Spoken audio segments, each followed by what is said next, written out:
Walk us through your call. Why now, when the trade tensions have been with us for a while? What was the trigger for you?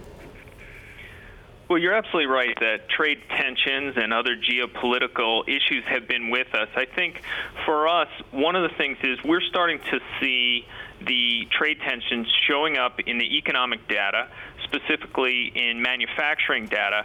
And now with the high likelihood that new tariffs will be levied on goods that will impact the consumer, we think there's an increased risk that this could spill over a little bit further into the consumer economy and certainly push back something of the recovery of growth further into next year.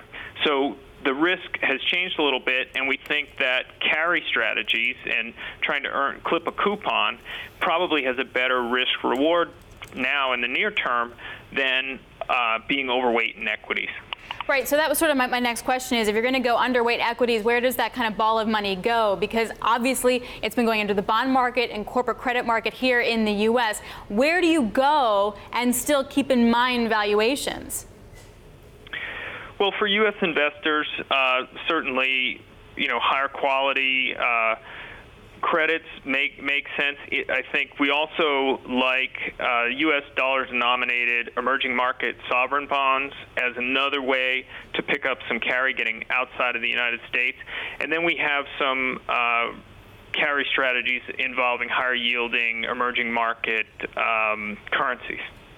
Mark, one of the challenges here is because a lot of the things that you identify could switch around on a dime, particularly when it comes to trade policy. We've seen it go back and forth on a dime.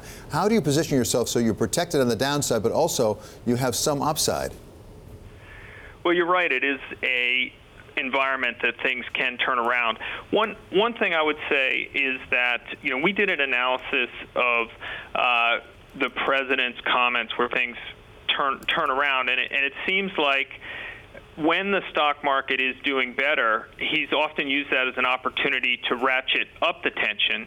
And so we think there's something of a cap on the upside, given that one thing that did come out in some of the back and forth is that the desire of the United States to redraw some of this trade balance is still very present. So, and that's the first aspect. And then secondly, should this continue, it's still going to take a little time for the economic data to turn around when, say, the S&P 500 is trading close to 18 times.